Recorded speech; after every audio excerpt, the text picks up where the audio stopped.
بسم اللہ الرحمن الرحیم۔ السلام علیکم ناظرین، اعجاز الحق آفیشیل میں خوش آمدید۔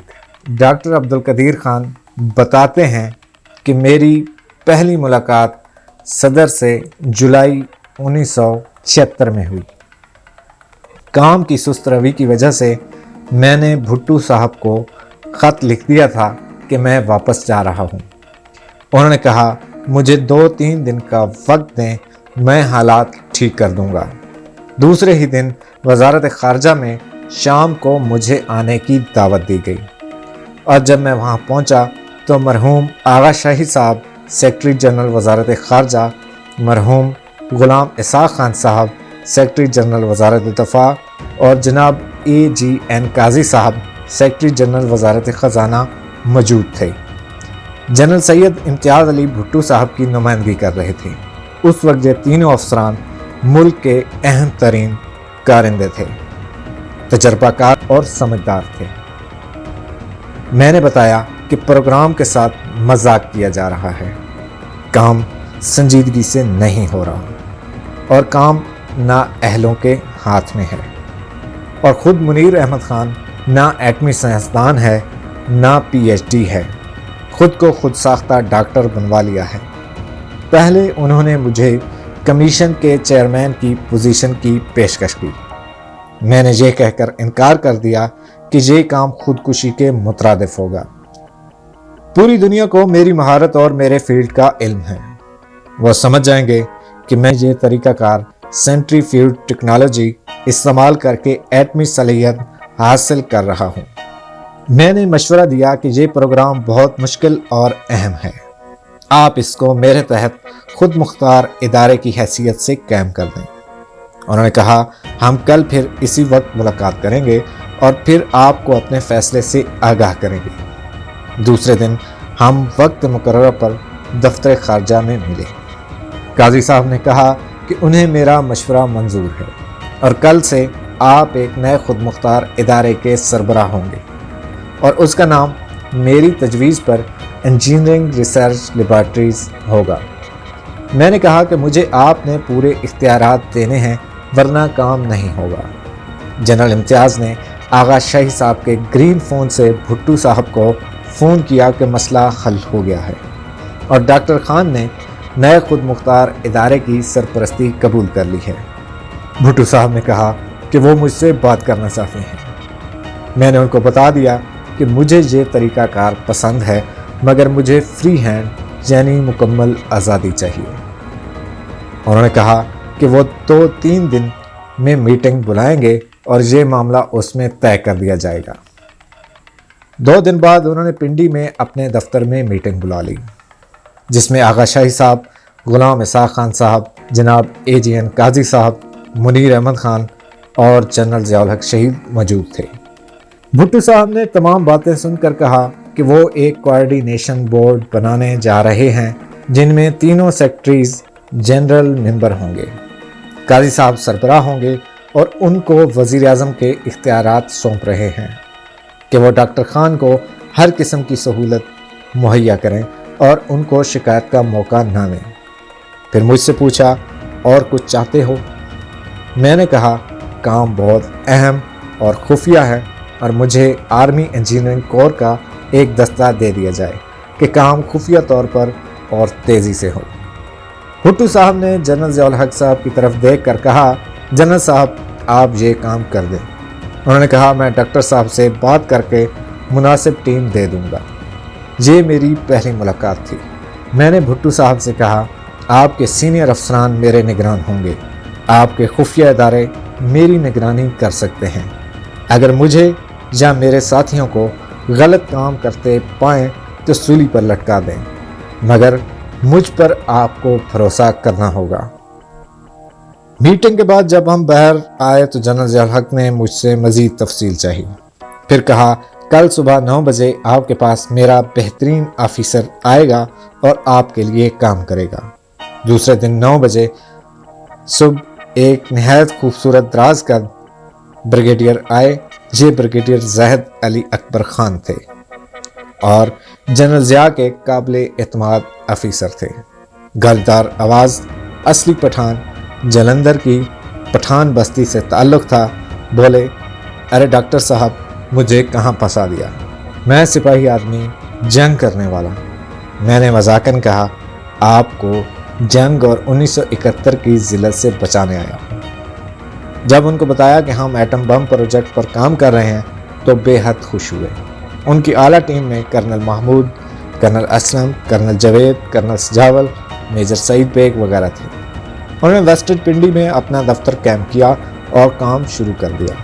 जनरल ज़ियाउल हक ने इख्तियार संभालने के 3 माह बाद से ही एटमी प्रोग्राम को अवलीन तरजीह देना शुरू कर दी थी और महीने में कम से कम 2 मरतबा ज़रूर जनरल नकवी और मुझसे तफसीली मुलाकात करते थे।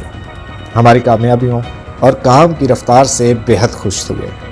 1979 के वस्त में मगरबी ममालिक को हमारे प्रोग्राम की भिनक लग चुकी थी।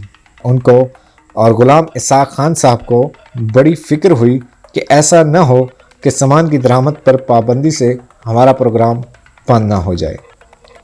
जब मैंने उनको बताया कि मैंने अपना होमवर्क बहुत अच्छी तरह कर लिया है और हमें कतई तौर पर किसी किस्म की रुकावट या ताख़ीर का सामना नहीं करना पड़ेगा, तो वो ये सुनकर बेहद खुश हुए।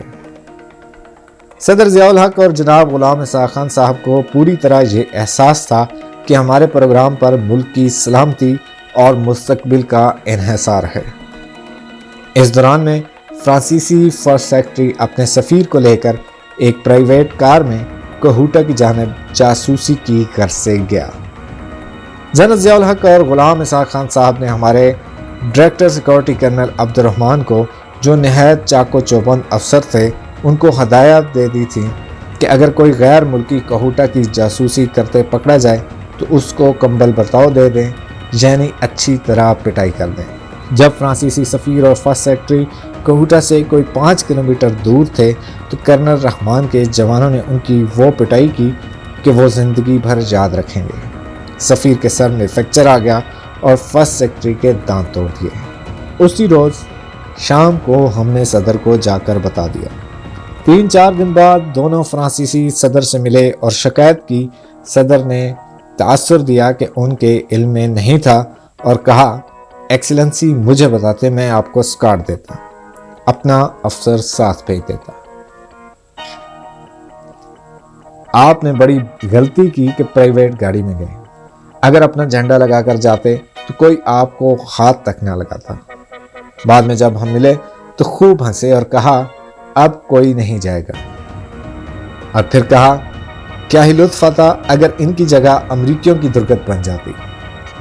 डॉक्टर अब्दुल कदीर खान कहते हैं, to be honest to and to be fair to general Ziaul Haq, उनका क्या रोल है फिर इसके अंदर? उनका रोल ये था कि उन्होंने पूरी सहूलत दी, उन्होंने पूरा अमेरिकन प्रेशर लिया, कभी किसी के रोग में नहीं आया, दवाई में नहीं आया।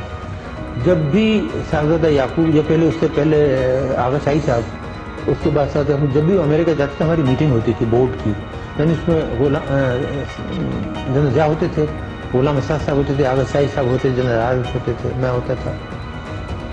तो उसमें ये डिस्कस करते थे कि अमेरिका जा रहे हैं तो यकीनी ये चीज़ उठाई जाएगी। जनरल ज़िया की एक बात बड़ी सी थी, वो ये कहते थे कि देखें शाही साहब या साहबजादे साहब, अगर न्यूक्लियर की कोई बात हो, you tell them you will not discuss anything, not a word about it. Tell them to whom? To the Americans. That is none of their business. America की तरफ से किस तरह का प्रेशर आया करता था पाकिस्तान? बहुत सख्त आता था कि जी कि आप थ्रेशोल्ड क्रॉस कर रहे हैं, आप 5% से ज्यादा बना रहे हैं, आप वेपन गिरे। और ये जबकि बात जो आप लोग बना चुके थे, हम बना चुके थे, उनको पता ये जो बेवकूफों की तरह ही बयान दे रहे। देखिए जो CIA है ना, वो अपने आप को बहुत समझती है, वो डिपेंड करती है ह्यूमन इंटेलिजेंस पे। अच्छा, किसी झूठे ने इंटेलिजेंस दे दी, वो मान गए। मतलब उन्होंにये कहा जी कि हमें तो डॉक्टर साहब को पता था कि इनके बाथरूम में बेडरूम में हमने हमारे हालत लगे, उनके बाप को भी नहीं पता। बात ये है कि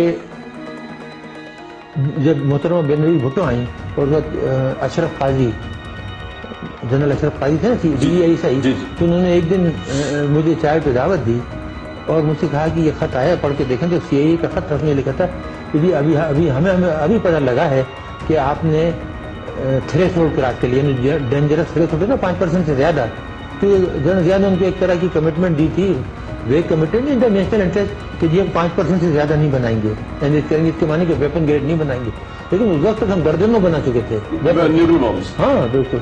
तो उनका और ये कि हमें KRL का एक आदमी मेटलर्जिस्ट मिल गया है और जिसने ये बता दिया है कि अभी हमने आपने अभी कन्वर्ट करना शुरू कर दिए, यानी गैस को मेटल में कोर बनाना शुरू कर दिया है। राइट। तो ये 89 में कह रहा है इनसे, यानी CIA इतनी नासमझ थी। They were 10 years behind us। 1983 में हमने कई कोल्ड टेस्ट किए और वो बहुत उम्मीद अफजा थे। 1984 में हमने और टेस्ट किए और हमें यकीन हो गया कि अब हम असली धमाका कर सकते हैं। 10 दिसंबर 1984 को मैं एक ख़त लेकर जनरल ज़ियाउल हक के पास गया। ख़त पढ़कर उन्होंने मुझे गले लगा लिया और पेशानी पर बोसा दिया और कहा, डॉक्टर साहब अब इस मुल्क का मुस्तकबिल महफूज है और हमें कोई बुरी निगाह से नहीं देख सकता। मैंने ख़त में उनको लिख दिया था कि हम उनके हुक्म पर एक हफ्ते में एटमी धमाका कर सकते हैं। इस ख़त का एतराफ़ जनरल आरिफ ने अद्रियान लेवी मुसन्निफ डिस्पैशन में किया है। एटमी प्रोग्राम के बारे में जनरल ज़ियाउल हक बहुत ही सख्त थे। उन्होंने मेरे सामने जनाब आगा शाही और बाद में साहबजादा यकूब खान को भी ये सख्त हदायत जारी की थी कि वो अमरीकियों या मगरबी यूरोप के ममालिक या रूस व जापान से एटमी प्रोग्राम पर कतई बात ना करें। साफ कह दें कि ये बात आप सदर ज़ियाउल हक से करें। अमरीकियों ने लातादाद नुमाइंदे जनरल ज़ियाउल हक के पास भेजे कि प्रोग्राम बंद कर दें या इंस्पेक्शन के लिए खोल दें, मगर उन्होंने साफ इनकार कर दिया। मर्दे मोमिन मर्दे हक शहीद जनरल ज़ियाउल हक। उम्मीद है आपको हमारी वीडियो पसंद आई होगी। अगर आपने हमारा YouTube चैनल एजाजुल हक ऑफिशियल सब्सक्राइब नहीं किया तो अभी इसे सब्सक्राइब कर लें और घंटी का बटन प्रेस कर दें ताकि हर नई वीडियो आपको मिलती रहे।